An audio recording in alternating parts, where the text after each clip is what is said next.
Bonjour à toutes et à tous, Dr Denis Quester, médecin et auteur du premier livre en français sur le biohacking et également auteur de la première formation en français sur le biohacking chez Vivo Audio. Alors qu'est-ce que le biohacking? Le biohacking, c'est une méthode, je dirais, voire même presque peut-être une philosophie, en tout cas c'est un ensemble de techniques visant à optimiser la santé en piratant notre propre biologie. Alors le terme peut paraître un petit peu curieux, ce biohacking, mais donc il y a deux mots, bio, la vie, et hacking, le piratage, comme on pourrait pirater un ordinateur afin d'augmenter ses capacités, d'augmenter la mémoire, d'augmenter la puissance de l'ordinateur. Donc l'idée, c'est optimiser notre santé, optimiser l'esprit pour optimiser le corps pour optimiser l'esprit. Alors, dans le biohacking, il y a différentes cibles, je dirais, il y a différents secteurs. Et peut-être que le premier secteur, et peut-être même le secteur le plus important, parce que c'est à la base de tout, c'est l'énergie. Alors, cette vidéo sera consacrée à l'énergie, parce que l'énergie, c'est un concept universel, c'est un concept qui va concerner la science physique, la chimie, qui va concerner le développement personnel, qui concerne également les médecines orientales. L'énergie, c'est aussi quelque chose qui concerne nos cellules. L'énergie de nos cellules est quelque chose de vraiment fondamental, qui est à la base de la vie. Et également, vous allez découvrir dans cette vidéo des techniques, des routines que je vous propose afin d'augmenter votre énergie cellulaire. Alors, comprenez que, je dirais, l'énergie, c'est vraiment la base de tout.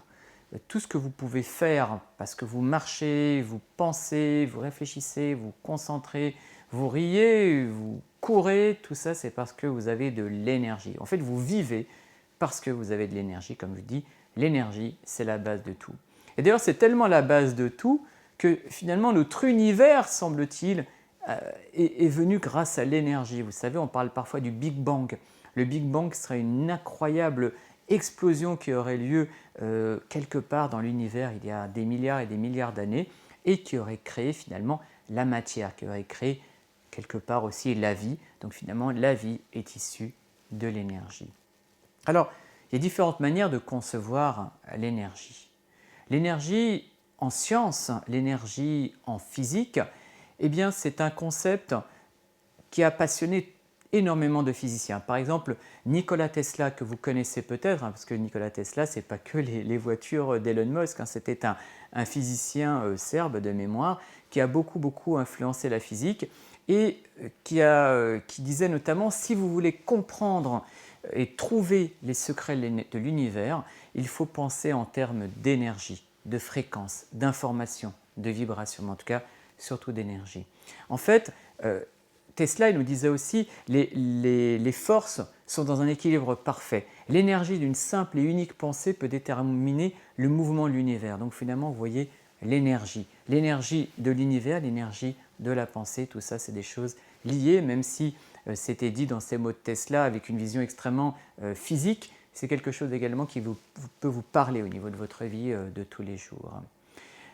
Einstein, il n'y a plus besoin de le présenter. Einstein, vous savez, c'est cet immense scientifique qui, grâce à sa magnifique équation E égale mc2, c'est-à-dire que l'énergie est égale à la masse multipliée par le carré de la vitesse de la lumière, Einstein nous a bien montré que l'énergie et la matière ne font qu'un.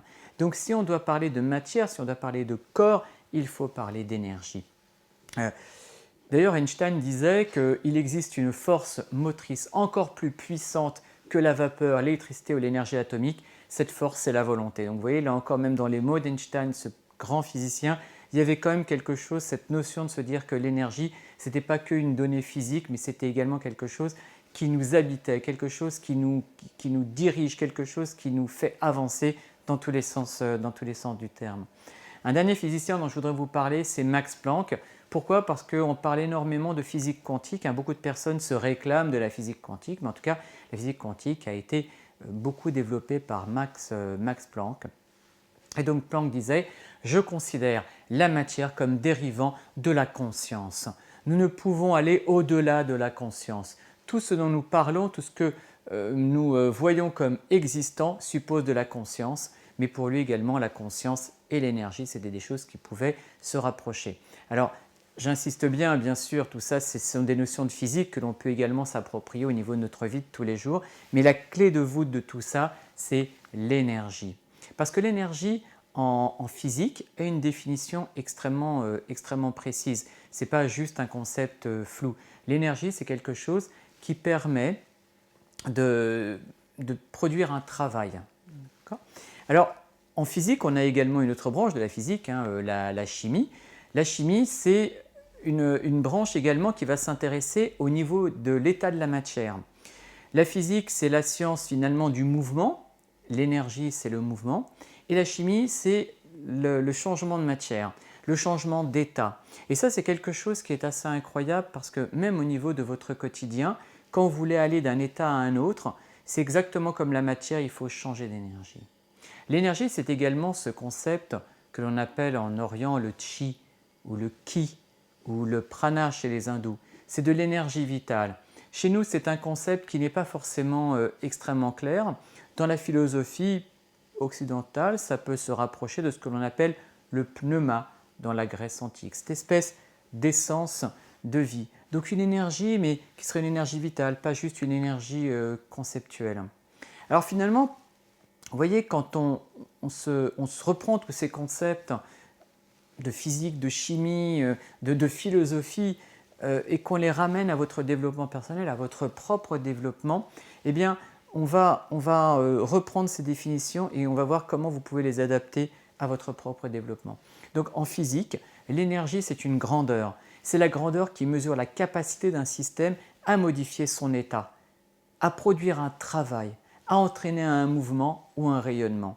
Et si vous prenez ça au niveau de développement personnel, si vous prenez ces métaphores au niveau de votre propre développement personnel, votre énergie, c'est également votre grandeur, c'est votre capacité, la capacité de votre système, de votre propre système à changer d'état, donc de passer d'un certain état à un état meilleur que vous voulez pour vous-même et pour vos proches. C'est également une manière pour vous de produire un travail, d'être peut-être plus productif pour vous-même, pour votre propre développement ou pour vos proches.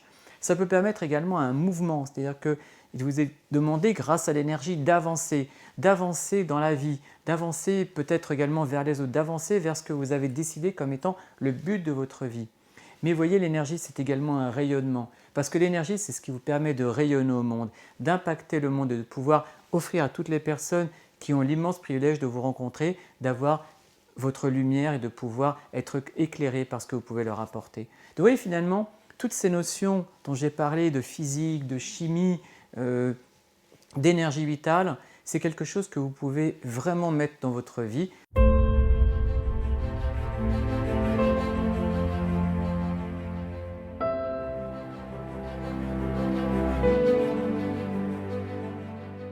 Maintenant, je vais vous expliquer comment faire pour augmenter votre énergie et qu'est-ce que l'énergie de votre corps. Donc vous avez bien compris, l'énergie, c'est quelque chose qui vous permet de changer d'état, de produire un travail, d'avancer dans la vie, de rayonner au monde. Alors, pour savoir justement d'où vous partez et où vous voulez arriver, moi j'aime bien utiliser la pyramide de Diels. Alors, la pyramide de Diels, c'est une pyramide, comme son nom l'indique, qui va considérer différents champs de conception de la vie. Donc, la première question est de savoir quel est votre état actuel et vers quel état vous voulez aller, justement grâce à l'énergie. Cette énergie, elle va vous permettre de changer d'état. Donc déjà, il faut savoir quel est votre état actuel et vers quel état vous voulez aller. Donc, quel est votre état actuel, c'est-à-dire quel est votre environnement, dans quel état vous vivez, dans quel endroit vous vivez. Quels sont vos comportements? Qu'est-ce que vous faites au quotidien? Est-ce que vous avez par exemple des comportements que vous voulez changer, comme par exemple une addiction à la cigarette ou au sucre ou autre? Quelles sont vos capacités? Quelles sont vos capacités de travail? Quelles sont vos capacités sur différents secteurs? Ça peut être par exemple apprendre à faire la cuisine ou apprendre tel ou tel métier. Quelles sont vos croyances? Quelles sont vos valeurs? Quelles sont vos opinions par rapport au monde? Quelle est votre identité? Qui êtes-vous réellement? Et surtout, qu'est-ce que vous voulez pour votre vie? Ça, c'est votre état actuel. Et finalement, quel est votre état désiré? Vers quoi vous voulez tendre? Vers quel environnement vous voulez aller? Vers quel environnement vous voulez vous propulser? Dans quel environnement vous voulez-vous vivre? Quels sont les comportements, les nouveaux comportements, peut-être les nouvelles routines que vous voulez avoir dans votre quotidien pour être mieux dans votre vie, pour optimiser vos capacités physiques et mentales? Quelles sont justement les capacités que vous voulez acquérir? Quels sont peut-être les nouveaux métiers, les nouvelles compétences que vous voulez avoir? Quelles sont les nouvelles croyances ou valeurs que vous voulez acquérir? Peut-être que vous avez une certaine opinion de vous-même et que vous voulez avoir une autre opinion de vous-même. Et surtout, qui voulez-vous être? Quelle est l'identité que vous voulez obtenir? Quelle est peut-être même la mission que vous voulez voir dans votre vie? Et bien, vous voyez, pour passer d'un état à l'autre état, il faut de l'énergie. Et bien, cette vidéo, elle va vous expliquer comment augmenter l'énergie de votre corps, l'énergie de vos cellules. Parce que finalement, comme je vous disais, l'énergie, c'est la base. Je vous rappelle que même si vous êtes actuellement un être humain complet, à la base, vous n'étiez qu'une seule et unique cellule. Je vous rappelle la fécondation, pardon. La fécondation, c'est le spermatozoïde du papa, l'ovule de la maman, qui fusionnent et qui vont faire une première cellule. Une première cellule que l'on appelle la cellule souche, que l'on appelle une cellule totipotente. Elle a toutes les capacités. Et ensuite, elle va se diviser en 2, en 4, en 8, en 16, en 32, etc., etc., jusqu'à donner un être complexe, des organes différents. Mais pour se diviser, la cellule, elle a besoin de quelque chose. Elle a besoin de l'énergie, justement, pour changer d'état. Je vous rappelle, l'énergie, c'est quelque chose qui vous permet de changer d'état pour aller vers un mieux-être. Et bien pour la cellule, c'est quelque chose qui lui permet de se diviser, de continuer à vivre et à croître. Dans une cellule, il y a différents éléments. Il y a le noyau, qui est l'endroit où il y a l'ADN, le code génétique. Il y a ce qu'on appelle les ribosomes. Il y a le cytoplasme. Il y a différentes comme ça, structures qui ont chacune leur rôle, évidemment. Et il y a une structure extrêmement particulière. Et c'est vraiment sur cette structure qu'on va faire tout le focus de ce que je vais vous expliquer. Cette structure, c'est la mitochondrie. Alors les mitochondries, c'est quoi? Les mitochondries, historiquement parlant, ce sont finalement des bactéries. Ce sont des bactéries qui ont fusionné avec les bactéries animales il y a de ça des millions et des millions et des millions d'années, avec un espèce de partage, c'est-à-dire que la cellule va apporter à la mitochondrie des aliments et la mitochondrie va apporter à la cellule de l'énergie. En fait, l'énergie de vos cellules est produite dans la mitochondrie. Alors, comment ça se passe? Je vous rappelle que quand vous mangez finalement, par exemple, que ce soit des protéines, des glucides ou des lipides, tout ce que vous mangez contient 3 carbones qui sont communs à tout ce que vous mangez. 3 atomes qui sont communs à tout ce que vous mangez. Donc il y a le carbone, l'hydrogène et l'oxygène. Voilà. Tout ce que vous mangez est composé de différents atomes, mais systématiquement, vous allez retrouver du carbone, de l'hydrogène et de l'oxygène. Eh bien, dans la mitochondrie, ces éléments de carbone, hydrogène, oxygène vont se mélanger avec l'oxygène que vous respirez pour produire de l'énergie. De l'énergie sous forme d'une molécule que l'on appelle l'ATP pour adénosine triphosphate. Et cette réaction chimique qui va donc transformer ce que vous mangez grâce à l'oxygène en énergie, donc qui produit cette énergie sous forme d'ATP, d'adénosine triphosphate, va également produire des déchets extrêmement simples comme le dioxyde de carbone que l'on expire, l'eau que l'on expire aussi. Vous savez, quand vous faites de la buée, comme ça, vous expirez de la vapeur d'eau. En fait, c'est un déchet, entre guillemets, de la production d'énergie par vos cellules. Et ça va produire également d'autres déchets que l'on appelle les ROS, pour Reactive Oxygen Species. On les appelle parfois également oxydants ou radicaux libres, hein, pour simplifier. En tout cas, ce sont des déchets de la production d'énergie. Alors, vous comprenez bien que si on produit des déchets, il va falloir les éliminer. Donc, pour ce qui est du dioxyde de carbone et de l'eau, c'est facile, on l'élimine par l'expiration. Quand on expire, on rejette du dioxyde de carbone et de l'eau, donc on expire comme ça, on élimine facilement nos déchets. Par contre, il y a des déchets, que j'appelle les ROS, les Reactive Oxygen Species, ces fameux oxydants ou ces radicaux libres. Il va falloir que vos cellules aient tout un espèce de système pour les contrecarrer, parce que ces radicaux libres, ils sont oxydants, ils sont des substances presque toxiques pour les cellules. C'est assez paradoxal, mais en fait, la cellule, elle produit des déchets, ces déchets peuvent la détruire. Donc c'est pour ça qu'il y a tout un espèce de système pour contrebalancer ça, que l'on appelle le système des antioxydants. Voilà, vous en avez certainement entendu parler. Il y a beaucoup d'antioxydants. Souvent, d'ailleurs, les laboratoires de compléments alimentaires vous suggèrent de prendre toujours tout un tas d'antioxydants. On a l'impression que les antioxydants, c'est obligatoire, il faut tous les jours en prendre, etc. Mais attention, les antioxydants, effectivement, c'est très important. Il y a par exemple la vitamine C, le glutathion, le resveratrol, les oméga 3, l'acide alpha-lipoïque. Tout ça, c'est absolument essentiel, mais attention, des études ont bien montré que prendre trop d'antioxydants, ça pouvait être toxique.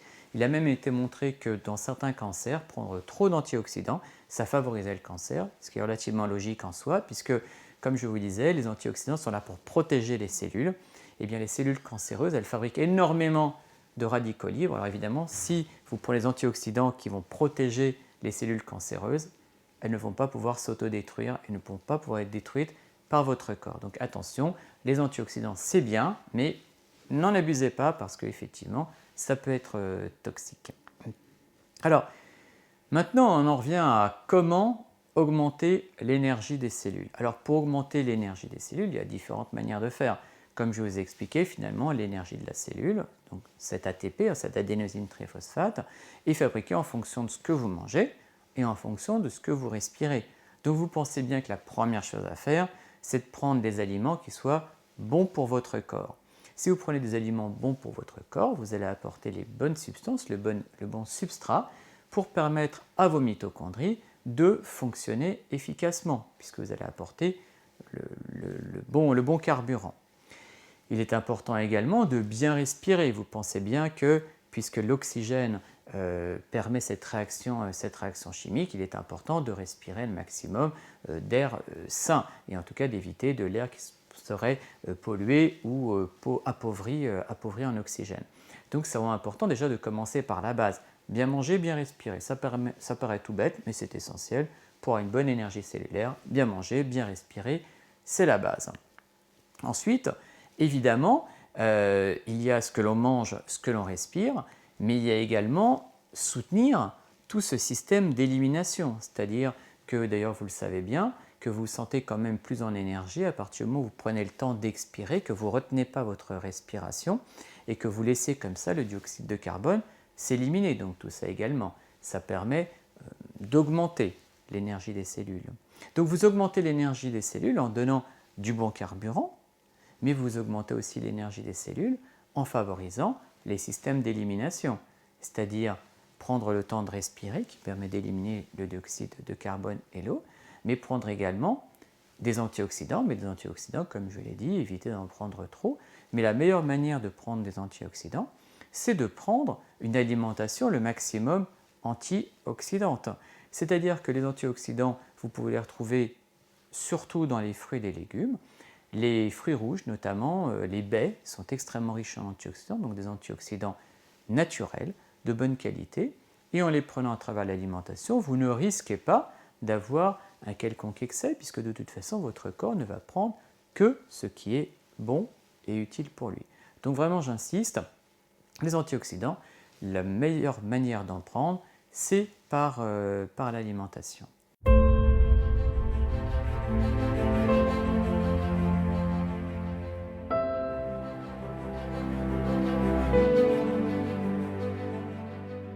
Alors, on pourrait se dire, d'accord, bon, ok, on a compris, l'alimentation, il faut bien manger, prendre une assiette antioxydante, bien respirer, tout ça, c'est la base. Mais on pourrait se demander, est-ce qu'il n'y aurait pas des possibilités, finalement, par une routine, par une habitude de vie, par une manière d'être, d'augmenter l'énergie de nos cellules?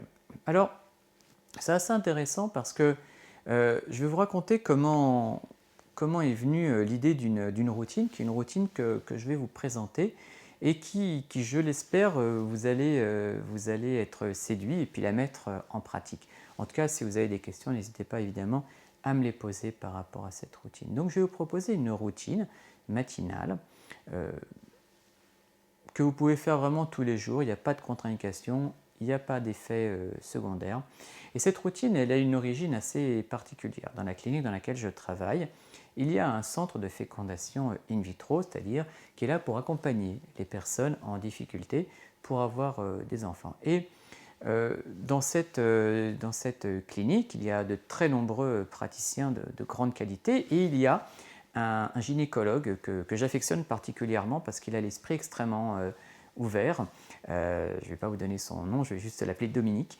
Et en tout cas, voilà, Dominique est un gynécologue qui justement s'intéresse à tout ce qui peut permettre d'accompagner les patientes.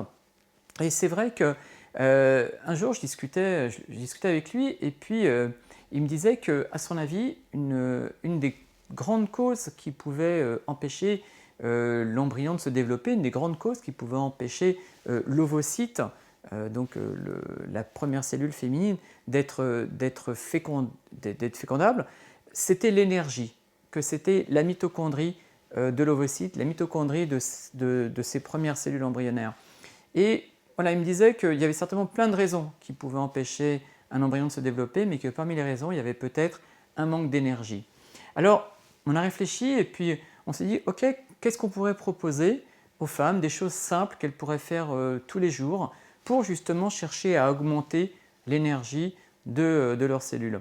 Donc, en explorant comme ça les publications, en voyant un petit peu tout ce qui pouvait être fait au quotidien, tout ce qui pouvait être fait facilement au quotidien, eh bien voilà, on a mis en place cette routine donc, que j'appelle le protocole mitochondrie, qui permet justement d'augmenter l'énergie des cellules. Alors bon, pour la petite histoire, on n'a pas encore totalement terminé l'étude, mais en tout cas, voilà, les premiers éléments sont relativement prometteurs. En tout cas, ce qui est sûr, c'est que même si on n'a pas encore pu démontrer un effet dans la fécondité, on a déjà pu montrer que toutes les personnes qui avaient utilisé ce protocole se sentaient plus énergiques, avaient pour beaucoup perdu du poids et se sentaient également tout au long de la journée plus en phase avec tout ce qu'elles devaient faire. Donc vraiment, voilà, c'est ça que je voudrais vous présenter. Tout ce que je vais vous présenter est soutenu par des publications scientifiques. Donc vraiment, je vous encourage à le tester. Rien ne vaut le test. Donc tester, c'est vraiment la base pour augmenter vos capacités physiques et mentales. Alors les routines, il y en a quelques-unes. Il y en a certaines que vous connaissez, mais je vais vous les expliquer différemment peut-être de ce que vous savez. La première routine, c'est le jeûne intermittent. Alors le jeûne intermittent, ça c'est quelque chose que vous connaissez certainement. Ça veut dire s'abstenir de manger pendant un certain laps de temps. Alors, vous pouvez par contre vous autoriser les boissons, hein, mais évidemment les boissons neutres, hein, par exemple les tisanes ou l'eau, mais en tout cas abstenez-vous de toute alimentation pendant un certain temps. Alors il y a différents types de jeûne. Le plus classique, et qui est personnellement ce que je pratique moi-même, ce qu'on appelle le jeûne 8-16, c'est-à-dire manger pendant une période de 8 heures et ne pas manger pendant une période de 16 heures. Voilà. Vous pouvez même aller plus loin, hein, c'est également quelque chose que j'ai pratiqué personnellement pendant 3 mois, qu'on appelle le OMAD. OMAD pour One Meal a Day, où en fait je ne mangeais qu'un repas par jour. J'ai fait ça pendant 3 mois. Un repas par jour, je ne mangeais que le midi, entre midi et 13 heures. Et tout le reste du temps, je jeûnais. Alors croyez-moi, au début, effectivement, ça peut paraître un petit peu délicat. Mais en fait, très rapidement, on se rend compte que c'est extrêmement intéressant. Je me sentais vraiment très très bien. D'abord, évidemment, j'ai perdu du poids, mais ce n'était même pas ça que je recherchais. J'avais vraiment une impression d'avoir plus d'énergie, plus de concentration, plus de mémoire. Voilà, donc au bout de 3 mois, j'ai senti que les effets étaient moins intéressants. Donc là, maintenant, j'ai repris le jeûne 8-16. Mais n'hésitez pas à tester sur vous, en sachant que pour bien vivre le jeûne, il faut que ce soit vécu comme quelque chose que l'on fait vraiment pour soi et pas en se disant que c'est une obligation. Enfin bref, si vous le vivez mal, ne le faites pas parce que c'est quelque chose qui ne va pas fonctionner sur la durée. Ça ne fonctionne que si vous le faites vraiment pour vous. L'idée du jeûne, c'est de mettre dans votre corps dans ce que l'on appelle l'état d'autophagie. Alors l'autophagie, c'est un mot un petit peu compliqué. C'est-à-dire que quand votre corps est restreint au niveau des apports, il va chercher à se digérer entre guillemets lui-même, hein, autophagie, se manger soi-même. Et en général, à ce moment-là, le corps commence par les cellules fatiguées ou malades qui vont entre guillemets s'autodétruire pour pouvoir nourrir le reste de l'organisme. Ça, c'est quelque chose qui favorise vraiment l'énergie cellulaire. En fait, quand vous faites du jeûne intermittent, vous allez augmenter ce que l'on appelle les corps cétoniques. En fait, quand vous mangez du sucre, je vais être assez schématique, mais on va dire que quand vous mangez du sucre, vos cellules se nourrissent de sucre. Par contre, quand vous ne mangez pas de sucre, quand vous restreignez au niveau alimentation, votre corps va passer dans un mode que l'on appelle la cétose, c'est-à-dire que votre corps va fabriquer ce qu'on appelle des corps cétoniques, notamment à partir du gras. Et en fait, ces corps cétoniques ont un meilleur rendement énergétique au niveau des mitochondries que le sucre. Donc dites-vous, même si ça paraît paradoxal, que quand vous sentez un petit coup de pompe, ce n'est pas du sucre qu'il vous faut, c'est plutôt justement du gras, notamment par exemple des fruits secs comme les amandes ou les noix qui sont extrêmement intéressantes sur le plan de l'énergie. Donc vous voyez le jeûne intermittent, donc le jeûne 8-16 ou bien le OMAD si vous voulez tester, ou bien si c'est compliqué pour vous de sauter le petit déjeuner, vous pouvez sauter le repas du midi ou bien le repas du soir, ou éventuellement décider ce qu'on appelle également le jeûne 5-7, c'est-à-dire manger pendant 5 jours dans la semaine et ne pas manger pendant 2 jours. Vous voyez, l'idée c'est de voir qu'est-ce qui est le plus adapté à votre quotidien. Deuxième manière d'augmenter son énergie, j'ai commencé à en parler avec le jeûne intermittent, ce qu'on appelle le régime cétogène.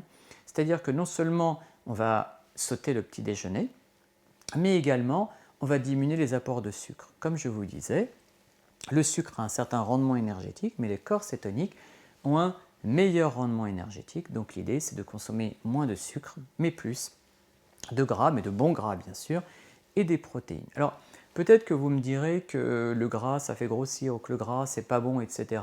Alors ça ce sont des vieilles notions et des vieilles notions qui ont considéré que le gras c'était dangereux, que le cholestérol c'était un poison, mais tout ça on s'est bien rendu compte que c'est faux. Et finalement le pire poison pour l'être humain, même le pire poison pour la mitochondrie, c'est le sucre en excès. Voilà, le sucre en excès est un poison pour la mitochondrie, donc surtout évitez les excès de sucre, diminuez au maximum le sucre. Faites en sorte quand vous mangez ou bien d'éviter le sucre, ou si vous devez manger des choses sucrées, choisissez des aliments qui ont ce qu'on appelle un index glycémique bas. L'index glycémique, c'est quoi? L'index glycémique, ça représente, c'est le reflet de la quantité d'insuline produite par votre corps quand vous mangez tel ou tel aliment. En fait, quand vous mangez du sucre, vous avez un pic d'insuline, c'est-à-dire cette hormone qui fait rentrer le sucre dans la cellule. Et en fait, le problème, c'est que quand on a de l'insuline avec des pics assez fréquents, voire un taux élevé d'insuline, ça peut avoir différentes conséquences néfastes sur le corps et ça peut notamment, par exemple, provoquer une inflammation du corps. Donc surtout, j'insiste bien, faites en sorte de diminuer le sucre. Nourrissez-vous essentiellement de sucre entre guillemets dit lent, mais le terme sucre lent n'est pas vraiment approprié. Donc nourrissez-vous essentiellement de sucre à index glycémique bas. Vous pouvez trouver les index glycémiques, on peut trouver sur internet les listes des aliments avec leur index glycémique.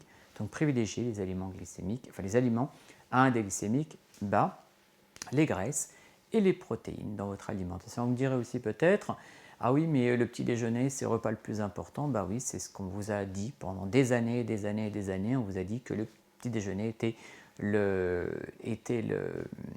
repas le plus important de la journée. Et bien, je vous rappelle que nous sommes très peu différents de nos ancêtres Cro-Magnons, de nos ancêtres hommes préhistoriques, et que les hommes préhistoriques, le matin, ils mangeaient quasiment rien. Il a été montré que nos ancêtres faisaient au moins 20 km de marche par jour pour trouver à manger. Donc vous pensez bien que notre corps est de toute façon fait pour marcher 20 km le matin à jeun. Il est fait pour ça. Donc voilà, l'idée de prendre un petit déjeuner, c'est dans la culture. Alors ça peut être bien, bien sûr, je ne nie pas que le petit déjeuner peut être un bon moment et un moment important pour certains, mais en tout cas, dites-vous que vous n'en avez pas forcément besoin.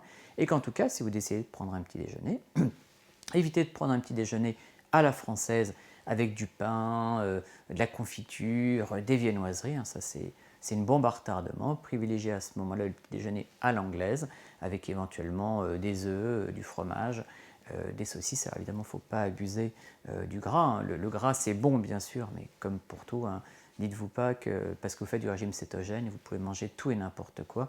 Évidemment, il faut tenir compte quand même des apports qui correspondent à votre organisme. Troisième routine, je vais vous présenter ce que l'on appelle le HIIT. Alors désolé, j'ai un accent assez déplorable, mais c'est High Intensity Intermittent Training, donc entraînement à haute intensité intermittent. Alors, vous allez me dire, mais qu'est-ce que c'est que ce truc? De toute façon, je n'ai pas le temps de faire du sport. Ok, mais je vais vous proposer un exercice extrêmement simple qui ne durera que 4 minutes. C'est un exercice que l'on appelle le Tabata. Le Tabata, c'est un exercice où en fait, vous allez faire 8 séquences de 30 secondes. Donc on arrive bien à 4 minutes. Donc pendant 30 secondes, vous faites 20 secondes à fond, 10 secondes de repos, 20 secondes à fond, 10 secondes de repos, 20 secondes à fond, 10 secondes de repos. D'accord? Eh bien, il semblerait, d'après les études, que cet exercice Tabata, et vous pouvez trouver des timers Tabata et des exercices différents Tabata sur Internet, eh bien, il semblerait que ça puisse être équivalent à 2 heures de sport. Alors, dans l'exercice, vous pouvez par exemple faire ce qu'on appelle des squats, hein, baisser et remonter au niveau de vos cuisses. Vous pouvez faire des pompes, faire des abdominaux, vous pouvez courir sur place. Donc, tous ces choses-là, vous pouvez les trouver très facilement sur Internet avec des timers qui vous disent quand est-ce qu'il faut s'entraîner, quand est-ce qu'il faut récupérer. Donc voilà, le Tabata, c'est un exercice extrêmement intéressant. Donc vraiment, j'insiste, ça ne prend que 4 minutes. Donc l'idée, c'est de vraiment faire ça comme une espèce de routine de bien-être. Et ce qui est assez dingue, c'est qu'en faisant ça, vous allez stimuler vos mitochondries, vous allez les forcer à travailler plus vite, plus fort, et vous allez quelque part doper vos mitochondries.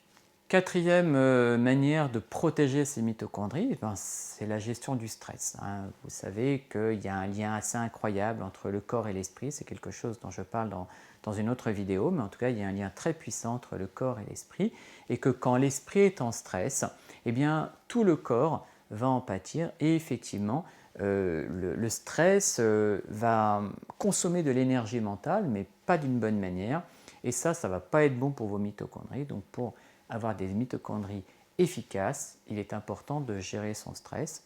Vous le savez, il y a plein de manières de gérer le stress. Parmi les manières de gérer le stress, il y en a, je dirais, 2 que je trouve vraiment assez simples à mettre en œuvre et assez sympathiques. C'est la méditation, hein. Vous pouvez méditer progressivement, parce que ce n'est pas forcément évident de se mettre à méditer du jour au lendemain, mais vous pouvez méditer progressivement, commencer éventuellement par 5 minutes, puis 10 minutes, puis 20 minutes. C'est une manière extrêmement simple de gérer le stress, et ça s'inclut très bien dans une routine matinale. Pour la méditation, il y a 2 types de méditation, ce qu'on va appeler la méditation libre, où finalement vous allez chercher uniquement à être focus sur votre respiration. Pendant le temps imparti, vous restez focus sur votre respiration, j'inspire, j'expire, etc. Et puis, il y a ce qu'on appelle les méditations guidées. Vous pouvez en trouver beaucoup sur Internet. Des méditations guidées sont donc des méditations où la voix de la personne va vous indiquer des exercices ou des points d'accroche pour votre concentration. Alors, je vous ai dit tout à l'heure qu'évidemment, il fallait éviter de prendre trop de compléments alimentaires, trop d'antioxydants. Mais en tout cas, il y a certains antioxydants avec lesquels vous ne prenez pas vraiment de risque. Alors j'insiste bien, hein, c'est juste des indications, je vous dis ça à titre purement informatif, et c'est absolument pas une prescription médicale, hein. J'insiste vraiment, je vous donne à titre informatif. Parmi les antioxydants qui, semble-t-il, ne portent pas de contre-indication ni d'effets secondaires, il y a les acides gras oméga 3 hein, que vous trouvez notamment dans les huiles végétales ou dans les fruits secs. Il y a l'acide alpha-lipoïque que vous pouvez trouver en complément alimentaire, même en magasin bio. Et il y a les vitamines du groupe B que vous pouvez également trouver en magasin bio. Alors, le mieux encore, c'est de les prendre à travers les végétaux hein, dans l'alimentation, mais en tout cas, voilà, le fait de prendre des vitamines du groupe B n'est pas en soi délétère. Les autres antioxydants, bien sûr, qui peuvent être intéressants, mais globalement, ils peuvent être apportés par l'alimentation. Il y a par exemple le sélénium. Le sélénium n'est pas en soi un antioxydant. Le sélénium est un adjuvant, je dirais, on appelle un cofacteur du glutathion. Donc le glutathion, c'est un système antioxydant. Donc le sélénium en soi n'est pas un antioxydant. Néanmoins, il va permettre au glutathion de fonctionner. Et par exemple, le sélénium, vous pouvez en trouver dans les noix, en particulier les noix du Brésil, qui sont très riches en sélénium. 3 noix du Brésil par jour, ça vous donne la quantité de sélénium utile et nécessaire, donc pas besoin de prendre du sélénium en comprimé.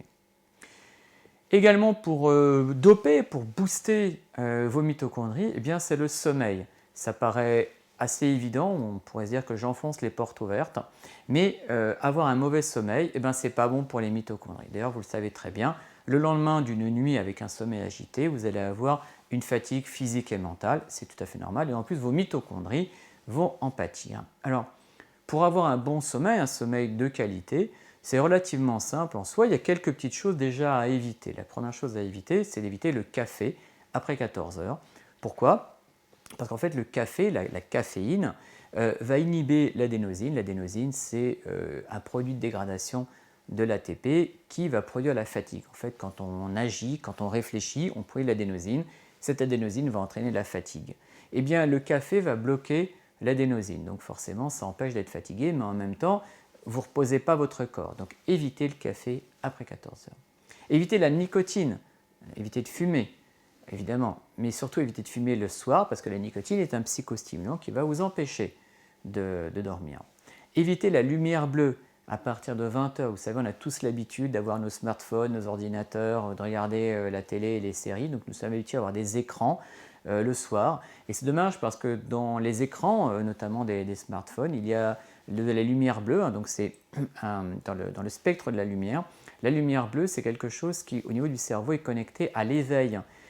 Et en fait, en regardant la lumière bleue, vous allez empêcher votre cerveau de produire la mélatonine. Donc la mélatonine, qui est cette hormone qui va conduire au sommeil. Donc en regardant la lumière bleue, en regardant votre smartphone le soir, vous allez empêcher votre corps de synthétiser de la mélatonine. Donc oui, ça paraîtrait pas très cohérent de regarder votre smartphone et après de prendre un comprimé de mélatonine. Ça serait un peu un non-sens. Donc mettez plutôt des filtres anti-lumière bleue sur vos smartphones si vous le pouvez, ou bien utilisez des lunettes, hein, qu'on peut trouver dans le commerce, des lunettes anti-lumière bleue. A l'inverse, par contre, justement, le matin en vous réveillant, n'hésitez pas à regarder de la lumière du jour qui va finalement recaler votre horloge biologique, puisque pour bien dormir, il faut déjà bien se réveiller. Alors, dans cette dernière routine, je vais vous présenter une autre routine, alors qui est peut-être pas forcément la plus agréable, mais qui est une routine qui est extrêmement intéressante pour doper vos mitochondries, c'est tout simplement prendre une douche froide. Alors évidemment, si je vous dis de rentrer dans votre douche et mettre une douche froide, vous allez me maudire. Donc l'idée, c'est de prendre une douche à température normale et puis progressivement de mettre de plus en plus froid à la fin et de rester le plus longtemps possible dans l'eau froide. Alors c'est vrai que si vous arrivez à mettre le froid au maximum et rester 1 minute, c'est super.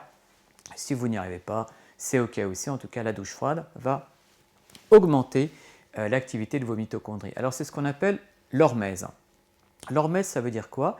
Ce sont toutes les situations où finalement on va stresser notre corps, on va pousser notre corps au-delà de ses limites à travers des choses simples que prendre une douche froide. Mais en tout cas, quand on fait ça, en prenant une douche froide, on va obliger nos mitochondries à travailler très très fort, à travailler très très vite parce que évidemment, les mitochondries vont devoir produire de la chaleur pour résister contre le froid. Donc on oblige nos mitochondries à travailler, à booster leur travail. Et donc comme vos mitochondries boostent leur travail, déjà elles vont mieux fonctionner. Et en plus, comme elles vont produire plus de déchets, il va falloir qu'elles créent et qu'elles mobilisent plus d'antioxydants. Donc l'idée, c'est que ça vous permet non seulement de booster vos mitochondries, mais également ça vous permet de doper, je dirais, votre synthèse d'antioxydants naturels. Donc vous pensez bien que la douche froide, c'est extrêmement intéressant. Alors je dis, c'est pas forcément le plus agréable, mais en tout cas, voilà, c'est quelque chose d'extrêmement puissant au niveau de la santé et de votre énergie.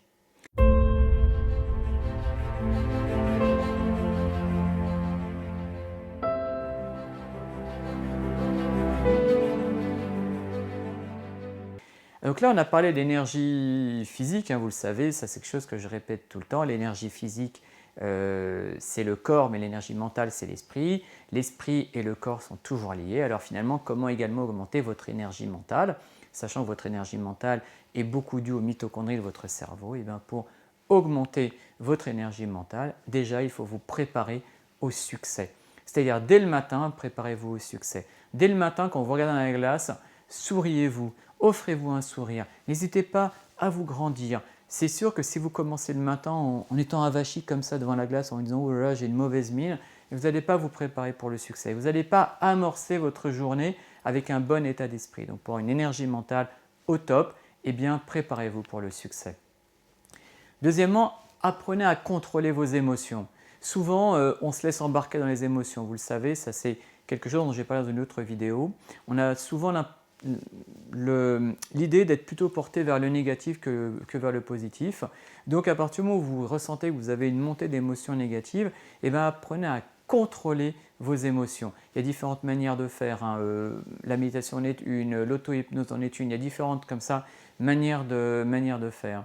Cherchez également les déclencheurs du passé. Quels sont dans votre passé les différents déclencheurs qui peuvent à nouveau vous animer? Si par exemple, mettons, vous avez eu quelque chose d'un petit peu dur dans le passé, eh bien, soyez vraiment vigilant par rapport à tous ces déclencheurs, hein, ce qu'on appelle parfois aussi comme des ancrages en PNL, c'est-à-dire tous ces éléments qui, parce que vous allez être confronté à tel ou tel stimulus, vous mettent dans un certain état mental. C'est le principe un peu du conditionnement des chiens de Pavlov. Donc apprenez à être vigilant. Troisièmement, ayez vraiment un concept orienté vers ce qui est pour vous. L'idée, c'est d'aller plutôt vers le verre à moitié plein qu'à moitié vide. Ça paraît un peu encore enfoncer des portes ouvertes, mais l'idée, c'est d'avoir vraiment un état d'esprit de gratitude et d'appréciation. C'est-à-dire que si vous êtes tout le temps polarisé sur le manque, oh, j'ai pas ci, j'ai pas ça, etc., finalement, vous allez toujours vivre dans une autodépréciation, alors que si vous vous focalisez sur ce qui est beau et magnifique dans votre vie, eh bien, ça va vous orienter, ça va orienter vos pensées dans un état de gratitude qui sera beaucoup plus sympathique. Parce que, vous savez, parfois, quand on veut quelque chose qu'on n'a pas, eh ben, on est mal, on ne se sent pas bien parce qu'on ne l'a pas, et puis une fois qu'on l'a, ben, ça y est, c'est fini, on veut passer à autre chose. Donc, voyez vraiment ce que vous avez et non pas ce qui vous manque. Également, n'hésitez pas à transformer vos mots. C'est-à-dire, ayez vraiment un vocabulaire positif. Il y a un motivateur américain qui suggère de se mettre un élastique autour du poignet et à chaque fois qu'on se dit quelque chose de négatif, on le prend et paf, on se donne une petite claque comme ça. Juste pour se rappeler, pour éviter d'avoir des mots négatifs. Par exemple, si je me dis oh là là, j'espère que ça va bien se passer. Voilà, ça c'est pas très positif. Si on dit oh là, oh, je suis fatigué, oh, évitez justement les mots négatifs et cherchez à les remplacer. D'accord? L'idée c'est de voir non pas ce que vous ressentez, mais qu'est-ce que vous voulez ressentir et de vous focaliser vers ce que vous voulez ressentir.